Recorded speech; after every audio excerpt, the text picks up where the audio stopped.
me tiens dans tes mains. Dès que je me réveille, jusqu'à mon coucher, j'ai vécu dans la bonté de Dieu.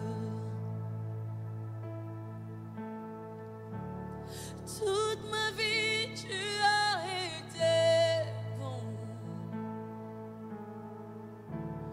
Toute ma vie, tu as été fidèle. Avec le souffle qui est en moi, je chanterai la bonté de Dieu. J'aime ta voix. Tu me conduis à travers le feu. Dans les nuits noires, tu restes auprès de moi. Je te connais comme un père et comme un ami. Je chanterai la bonté de Dieu. Toute ma vie, tu as été bon. Oh, oh. Toute ma vie, tu as été fidèle. Avec le souffle qui est en moi, je chanterai la bonté de Dieu. Oh, oh, toute ma vie tu as été. Toute ma vie tu as été fidèle. Avec le souffle qui est en moi, je chanterai la bonté de Dieu. J'aime ta voix, j'aime ta voix. Tu me conduis à travers le feu. Tous les nuits noires, tu restes auprès de moi. Je te connais comme un père et comme un ami. Moi j'ai vécu dans la bonté de Dieu. Toute ma vie tu as été bon. Alléluia. Toute ma vie tu as été fidèle. Avec le souffle qui est en moi, je chanterai la bonté de Dieu. Je chanterai la bonté de Dieu. Je chanterai la bonté de Dieu.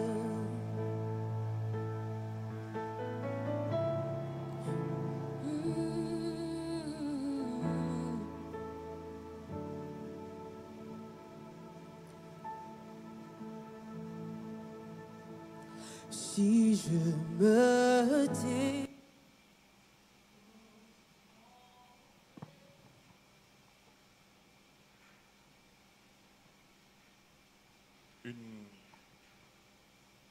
une bienvenue spéciale vous est souhaitée à tous qui assistez la famille en ce moment difficile et douloureux.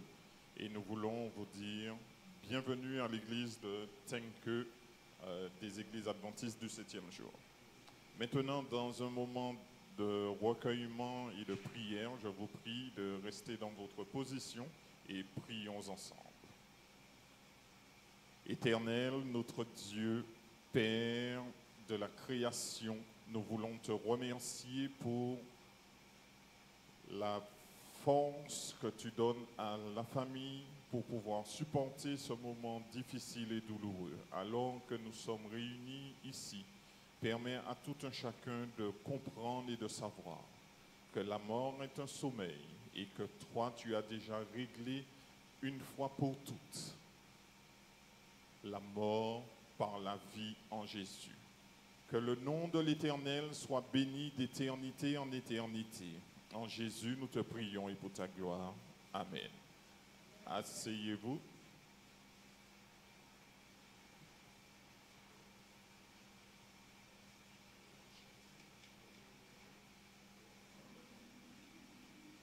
Bien. Maintenant, nous allons chanter au numéro des hymnes et de louanges, au numéro 321. Le numéro 321.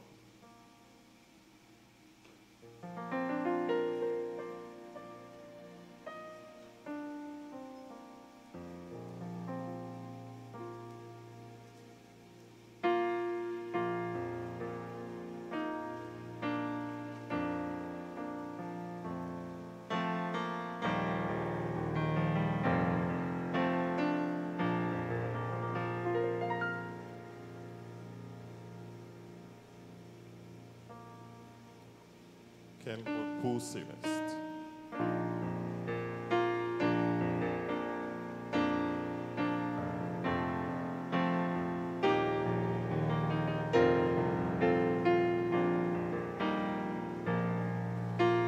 Quel repos céleste. Jésus d'être à toi.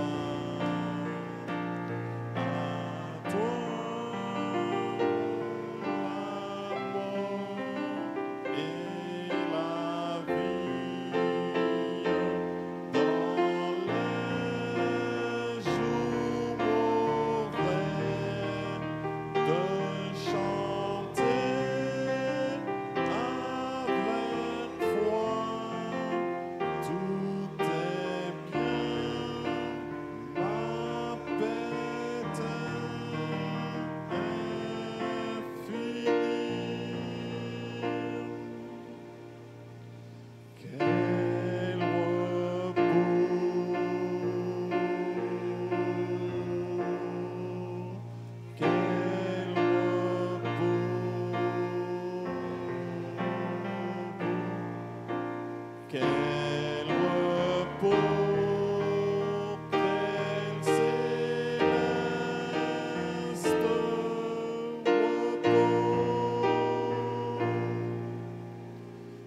Quel repos céleste, mon fardeau n'est plus. Libre par le sang du calvaire, tous mes ennemis, Jésus les a vaincus. Gloire et louange à Dieu, notre Père. Quel repos, quel repos, quel repos, quel céleste repos.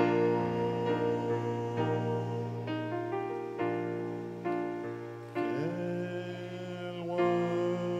repos céleste, tu conduis mes pas, tu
maintenant, nous allons passer à un moment d'hommage avec la biographie.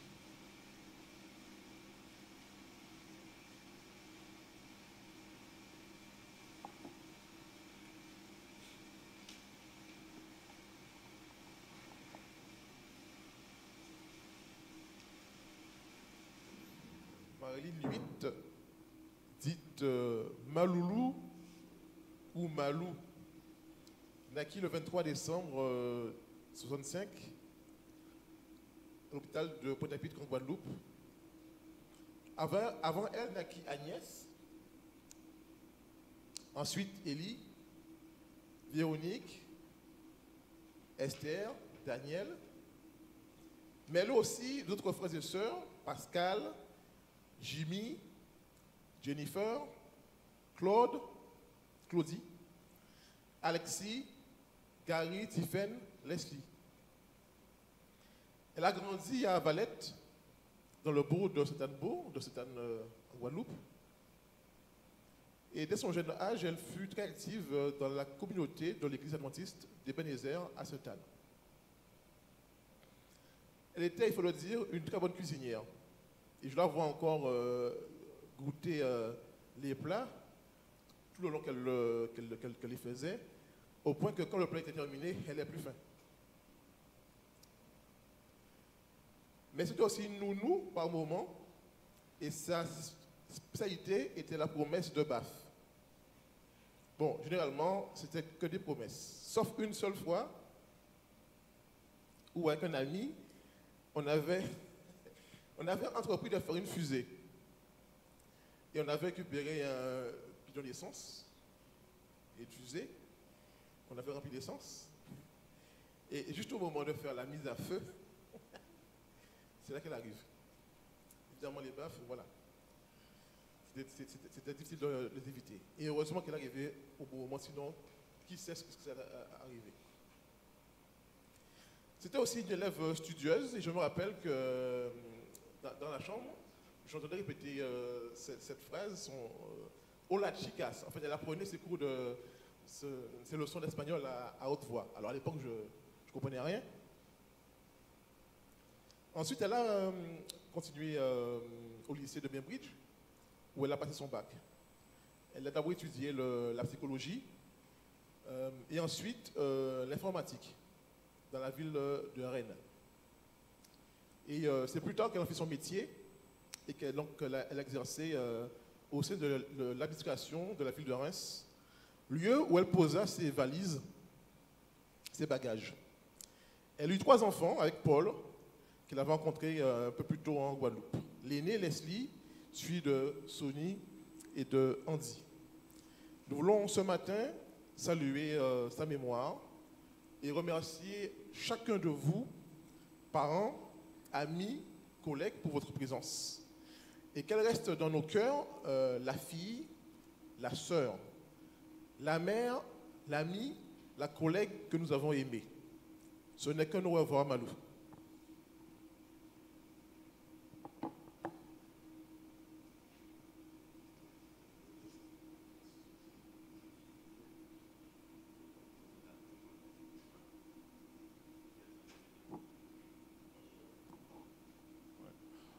Je vais demander l'assistance de Johan.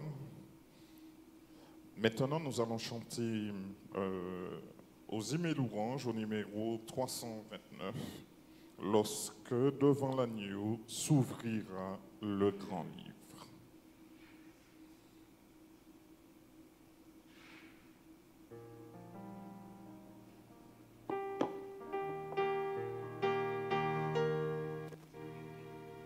Je vais vous inviter à vous tenir debout.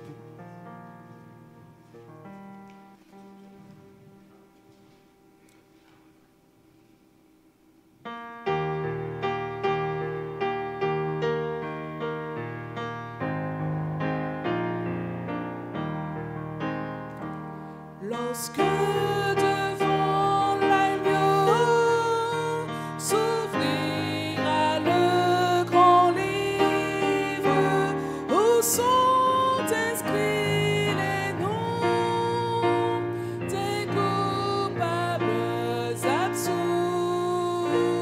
dans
s'asseoir.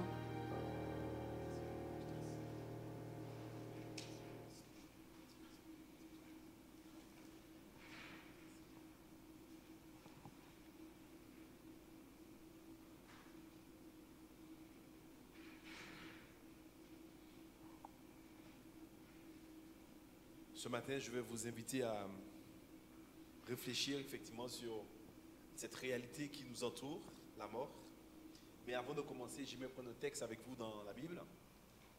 Ce texte se trouve dans le livre de l'Ecclésiaste, au chapitre 7. Alors l'Ecclésiaste, c'est Salomon, c'est le sage.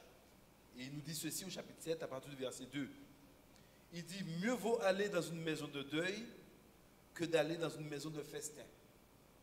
Car c'est la fin de tout homme, et celui qui vit prend la chose à cœur. Vous avez vu la logique de l'Ecclésiaste? Mieux vaut aller dans une maison de deuil que d'aller dans une maison de festin. Chers membres de la famille endeuillée, chers amis, chers alliés, si nous nous trouvons ici ce matin, c'est parce que nous sommes venus pour rendre un dernier hommage à Marilyn, qui est décédée à l'âge de 59 ans. Elle a eu 60 ans à la fin de l'année, au mois de décembre. Et vous savez, je ne vous cache pas qu'aujourd'hui dans notre monde, s'il y a un sujet qui inquiète, s'il y a un sujet qui perturbe, c'est bien la mort, n'est-ce pas? Parce que force est de constater que la mort ou que cette réalité est omniprésente dans notre vie.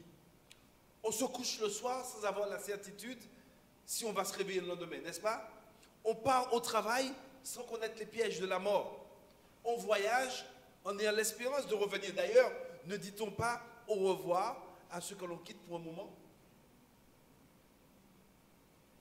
Vous savez, l'homme sur cette terre vit quasi dans l'incertitude. Il ne sait quelle maladie le guette, quel criminel qui va se placer sur son chemin. En fait, je suis en train de vous dire ce matin que la mort est partout. Elle est dans notre lit, au travail, en vacances, même lorsque nous faisons la fête. Elle est tellement présente qu'elle nous oblige parfois, je dirais, à chercher des moyens de la contourner, à chercher des moyens de l'éviter et de la maîtriser. En tant que pasteur, je suis en train de vous dire ce matin que la mort nous oblige, qu'on le veuille ou pas, à réfléchir au sens de la vie. La mort nous oblige à réfléchir au sens de la vie.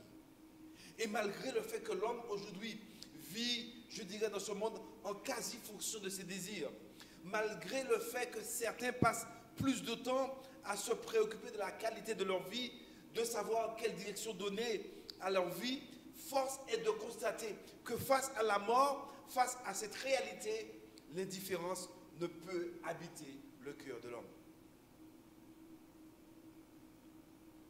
Parce que cette réalité, mes amis, nous oblige, ou du moins oblige à l'esprit humain, à réfléchir, à chercher à comprendre, et je dirais, in fine, à prendre une position, soit pour une philosophie qui semble, je dirais, apporter une solution, ou soit à prendre position pour le Dieu créateur qui se révèle dans la Bible. Et qu'on se le dise vraiment, vous et moi, qu'on soit riche ou pauvre, qu'on soit blanc ou noir, qu'on soit cadre ou pas, homme de science ou pas, érudit ou pas, d'en haut ou d'en bas, force est de constater que vous et moi, quelle que soit notre position, nous avons tous un ennemi commun, un puissant ennemi commun. Et cet ennemi, c'est la mort.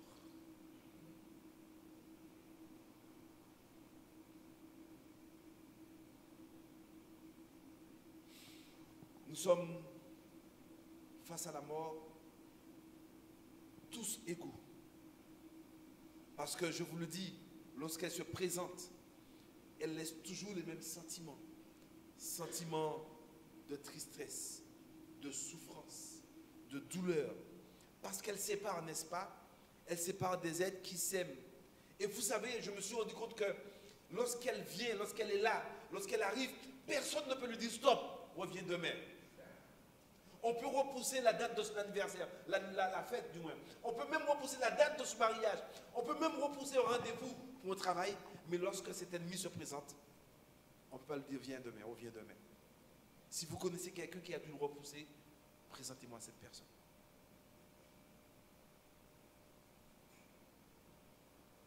Et donc, je vous déclare ce matin que face à un tel ennemi, vous et moi, nous devons admettre absolument que nous avons indiscutablement besoin d'un puissant secours extérieur. Vous et moi, nous avons besoin de secours. Et ce matin, en étant ici, en tous les cas, en tant que ministre de l'Évangile, en tant que pasteur, j'aimerais examiner avec vous ce que Dieu dit dans sa parole. Parce que, qu'on le dise franchement, face à un si grand problème, je crois que la solution ne peut pas se trouver dans la sagesse humaine. Parce que si l'homme avait la solution, je pense que l'homme aurait déjà trouvé le moyen, n'est-ce pas, de l'évincer. Mais je vous affirme ce matin, et je veux vous déclarer ce matin, que la solution se trouve en Dieu, le Créateur. Que la solution se trouve en Dieu. Et que même si pour certaines personnes, les réponses de Dieu ne correspondent pas à leurs attentes, mais j'aimerais vous dire que seule la parole de Dieu aujourd'hui, la Bible, nous offre la solution face à ce problème qui est la mort. Et je vais prendre un texte avec vous dans le livre de l'Apocalypse, le livre de la Révélation, au chapitre 1. Apocalypse au chapitre 1, verset 18. Le texte nous dit ceci. Je suis le premier, le dernier et le vivant. J'étais mort et voici, je suis vivant au siècle des siècles. Je tiens les clés de la mort et du séjour des morts. La Bible affirme ici, et la personne qui parle c'est Jésus-Christ. La Bible affirme ici que Jésus-Christ a réglé le problème de la mort. Regardez bien ce que dit le texte. Le texte dit, voici j'étais mort et maintenant je suis vivant au siècle de siècles. Alors, je ne sais pas si vous avez bien compris ce que dit le texte. Et qu'il me soit permis de vous dire ici, mes amis, que personne, mais jamais personne, n'est jamais revenu de la mort. Mais ici, le texte, la Bible nous déclare que Jésus est revenu de la mort. Il nous dit que le texte va jusqu'à déclarer que non seulement qu'il est revenu de la mort, mais qu'il vit maintenant au siècle des siècles. Laissez-moi vous dire ceci, que si Jésus prend la peine de nous dire ça de sa parole, s'il prend la peine de nous révéler tout cela, et que malgré le fait que nous avons le sentiment que la mort fait des ravages, s'il prend la peine de lui dire, c'est parce qu'il est en train de nous dire dans sa parole qu'il y a une autre issue que la mort. Et que la mort, malgré ses apparences hégémoniques, eh bien la mort n'aura pas le dernier mot. La mort n'est pas une fin en soi pour les êtres humains. Ça, c'est Jésus qui le dit, mes amis. Il vaut la peine de préciser. Ici, celui qui parle dans sa parole, c'est Jésus de Nazareth. C'est lui que la Bible nous dit qui a eu suffisamment de cran, suffisamment de courage, suffisamment de tripes, et c'est lui qui a contesté l'hégémonie de la mort. La Bible nous dit qu'il a affronté la mort en face. Il a combattu sur son terrain jusqu'alors invaincu, c'est-à-dire dans la mort. Et la Bible nous dit ensuite, grâce à cette victoire, il est ressuscité. Et que c'est cette résurrection qui nous est présentée, vous et moi, comme la garantie que Jésus sera vainqueur et que la mort n'est pas une fin en soi. Mes amis, au risque de vous répéter des choses évidentes ce matin, des choses que vous avez probablement déjà entendues et que vous pensez que c'est une utopie, j'aimerais vous déclarer ce matin que Dieu a réglé le problème de la mort. Mais regardons la suite du texte. Le texte nous dit, Jésus dit, je tiens les clés de la mort et du séjour des morts. C'est juste extraordinaire. Il détient les clés de la mort et du séjour des morts. Non seulement il a combattu, il a vaincu, mais le texte nous dit qu'il a dépouillé de sa puissance, de sa clé, l'objet de sa puissance. En tous les cas, mes amis, si Jésus-Christ possède désormais la clé, cela veut dire qu'il est vraiment le seul, mais vraiment le seul capable de délivrer n'importe qui de la mort au nom de Jésus. Cela sous-entend qu'il est ou qu'il soit en mesure de relever n'importe qui du mort. Et je vous le dis ce matin, et j'aimerais le répéter à maintes reprises, Dieu par Jésus-Christ a réglé le problème de la mort. Il a acquis sa mort, il a acquis cette victoire par sa mort et par sa résurrection. Il a acquis le droit incontesté de contester la suprématie de la mort. Il a acquis le droit d'annuler la puissance de la mort et de la rendre caduque. De telle sorte que, face à Jésus-Christ, mes amis, la Bible nous dit que la mort ne pourra plus retenir ses captifs. Amen. Mais j'aimerais vous dire une chose ce matin. Je ne veux pas que vous ignoriez également que pour avoir part à cette puissante victoire que Jésus a acquis pour nous, pour avoir part à cette victoire que Jésus a acquis pour nous, Jésus invite les hommes et les femmes qui composent ce monde à lui tendre la main, à accepter sa main tendue. Jésus vous appelle, vous et moi, à ce que nous puissions lui faire confiance. Vous savez, il dit dans la Bible, il y a une phrase célèbre qui dit « Venez à moi, vous tous qui êtes fatigués et chargés, et je vous donnerai du repos. » Mes amis, ce que je viens de vous dire, c'est réel. Jésus, aujourd'hui, est le seul capable de nous donner de l'espérance face à cet ennemi audacieux, mes amis. Jésus est le seul capable aujourd'hui de nous permettre d'affronter cet ennemi avec courage.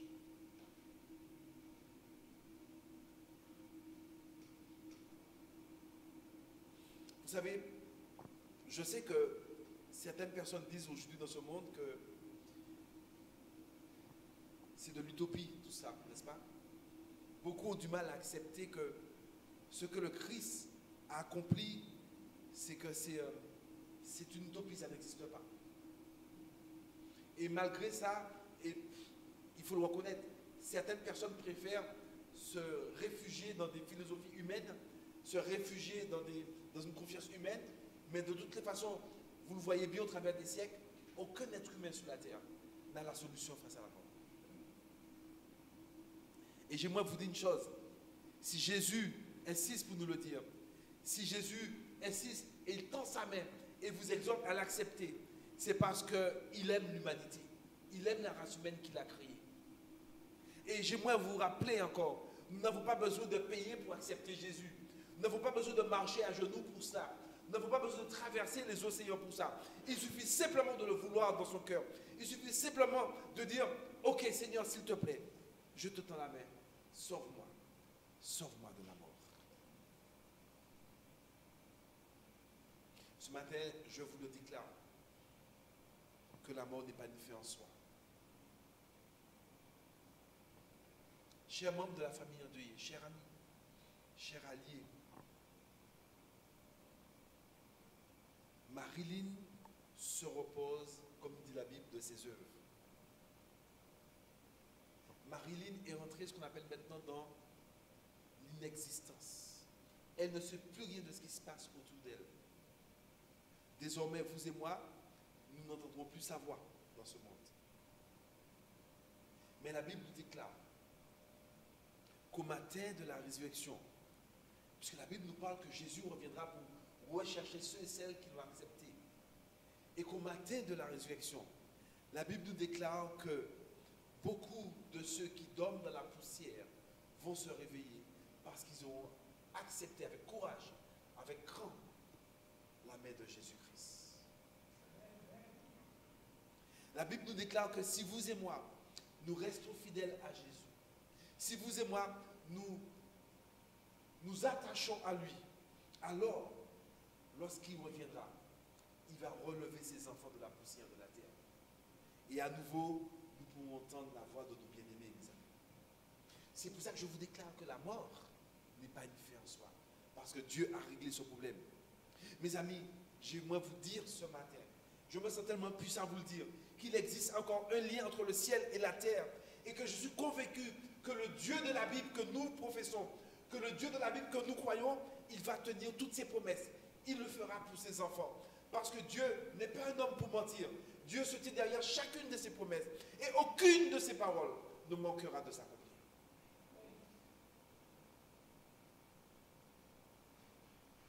Que le Seigneur nous aide tous à faire partie de ceux et celles qui seront debout au grand jour, au grand retour du Seigneur Jésus. Tous ceux et celles qui auront enfin le privilège de saluer leurs amis dans le royaume des cieux quand Jésus reviendra. Aujourd'hui, vous savez, sur notre planète, l'endroit le plus triste où vous et moi, nous risquons de toujours aller, c'est le cimetière. Un lieu où vous et moi, nous aurons toujours à revêtir nos plus beaux habits, en essayant d'avancer tout en gardant autant de dignité que nous le pouvons pour parfois masquer notre chagrin. Masquer notre chagrin lors de la perte de chair. Et je crois avoir compris personnellement ce que c'est de perdre quelque de chair. Quand j'ai perdu mon père, je sais qu'on ressent une douleur que personne ne peut comprendre. Bien sûr, les mots de bienveillance sont bienvenus, mais personne ne peut comprendre la douleur qu'on ressent de son père en chair. Surtout lorsque cette personne nous est très très chère, comme l'était mon père.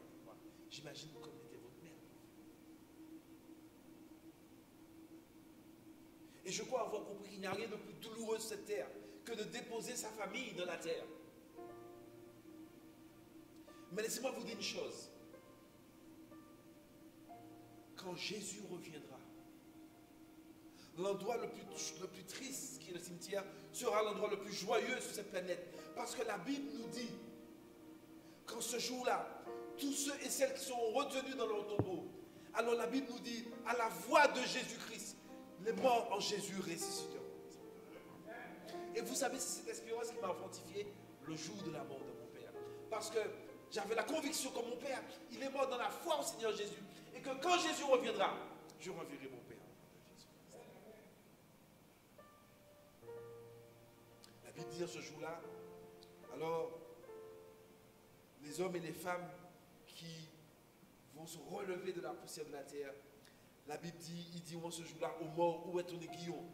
Ô mort, où est ta victoire? La mort sera vaincue et rien ne pourra retenir les enfants du Seigneur. Parce que Jésus a réglé le problème de la mort. Chers amis, chers membres de la famille en Dieu, chers collègues, alliés, je vous exhorte ce matin à croire en Jésus. Je vous exhorte ce matin à donner vos cœurs à Jésus. Je sais que ça demande du courage. Je sais que ça demande de déconstruire certaines choses qu'on nous a dit. Je sais que ça demande du cran. Mais cette démarche de se soumettre à Dieu réclame en effet toute la volonté dont vous et moi nous sommes capables.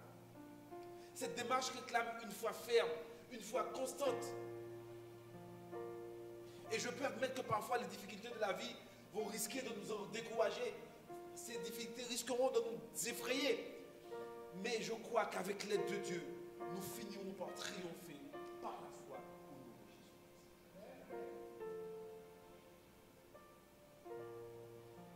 Et je veux vous rassurer pour vous dire, malgré les épreuves que nous vivons, Jésus sera avec nous. Il nous gardera. Il nous portera sous secours en toutes circonstances. Alors je vous demande de me dire, mes amis, voulons-nous donner nos cœurs à Jésus? Ou attendons-nous que la mort nous surprenne? Pour ma part, mes amis, si moi, j'avais aucune espérance, alors je partirais ici de ce lieu, tout en me disant dans ma tête qu'après la mort, tout est fini. Mais moi, je voudrais faire mienne ce matin d'une de ces phrases de chevalier chrétien qui disait « Je n'attends pas la mort, j'attends Jésus-Christ. » Parce que je sais que quand Jésus revient, même si je dois passer par le sommet de la mort, Jésus me ressuscitera. Parce que je mets ma foi en Jésus-Christ. Marie l'a fait.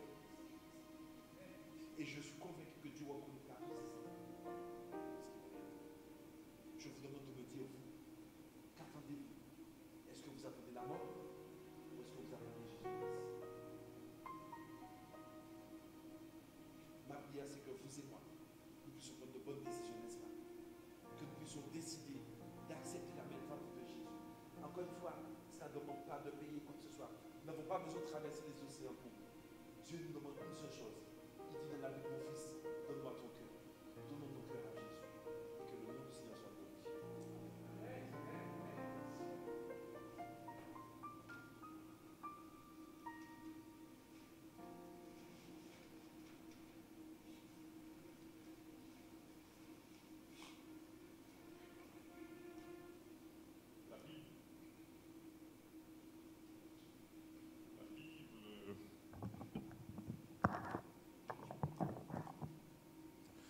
La Bible déclare que le dernier ennemi qui sera vaincu, c'est la mort.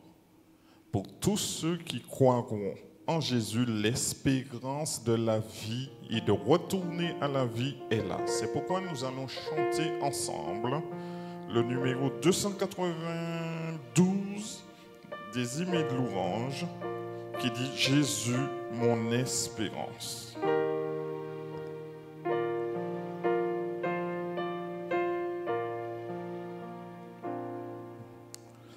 Jésus, mon espérance, Jésus, mon seul trésor, je mets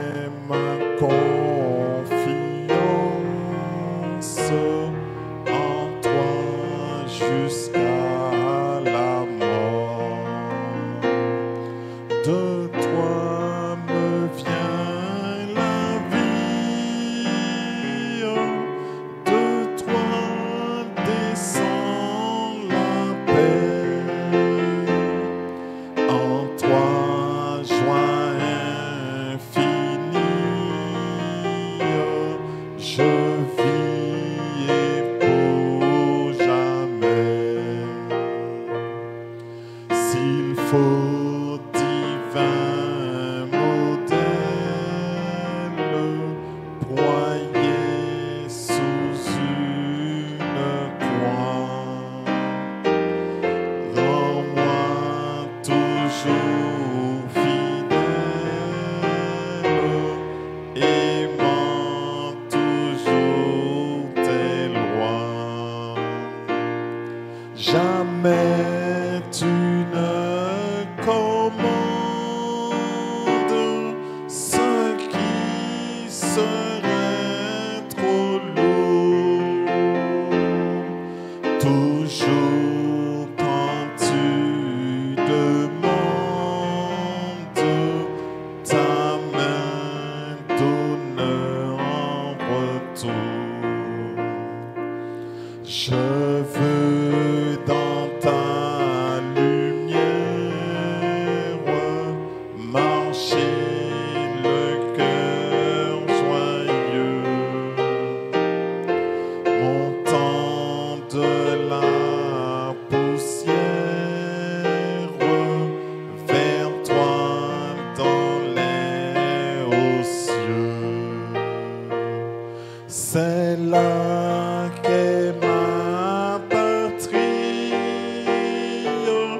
pays de mes souhaits.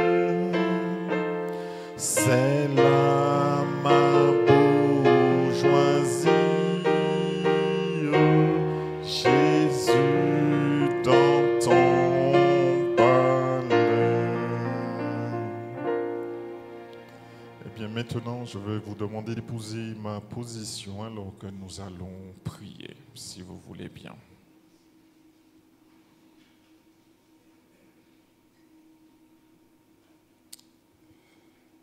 À toi seul, le roi de l'univers, le Dieu créateur du ciel et de la terre et de tout ce qui existe, éternel, nous voulons te rendre gloire, alors que tu as déjà la clé et la réponse à la mort d'aujourd'hui, qui est la vie éternelle en Jésus, que tu as accompli en Jésus sur la croix et que tu mettras effectivement à notre disposition au retour prochain de Jésus qui est bientôt. Alors que nous l'attendons, la mort est un sommeil et maintenant, quand tu reviendras en notre Dieu, notre Père, tu nous promets d'avoir la vie comme Marilyn le croyait. Et c'est pourquoi nous voulons te dire, oh notre Dieu, bénis la famille, bénis aussi tous ceux qui sont venus l'assister en ce matin. Et que le nom de l'Éternel soit béni d'éternité en éternité. En Jésus, nous te prions et pour ta gloire. Amen. Maintenant, nous chantons au numéro 325. Le numéro 325.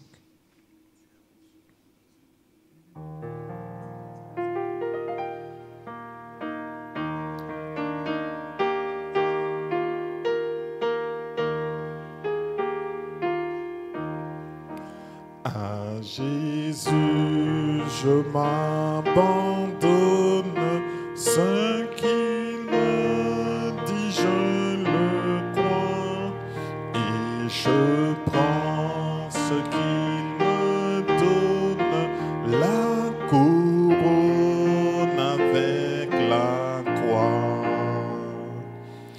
Comptez sur lui durant l'heure, tant que dure le combat.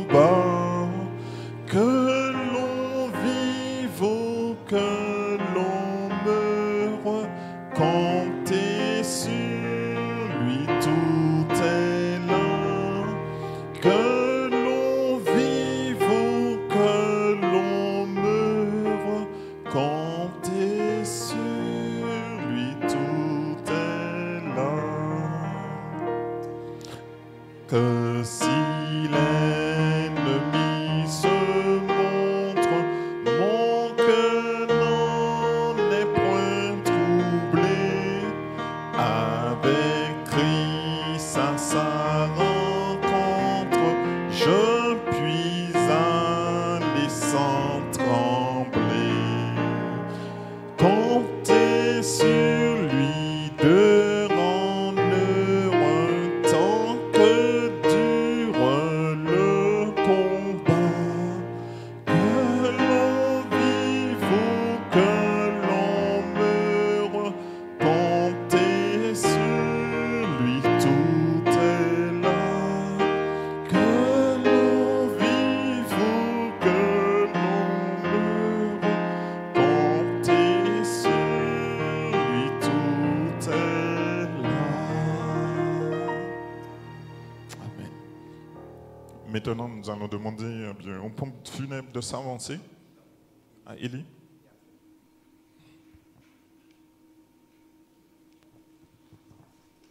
Alors, à l'issue de la sortie du cercueil, nous attendons dans la petite pièce qui est juste à côté pour un petit moment de convivialité. Alors, je rappelle que la cérémonie de crémation est à 15h. Donc, ceux qui veulent encore faire un petit hommage ont la possibilité de le faire à 15h directement sur place. Donc, je vous invite à l'accompagner, puis à rentrer pour prendre un petit feu de l'amitié dans la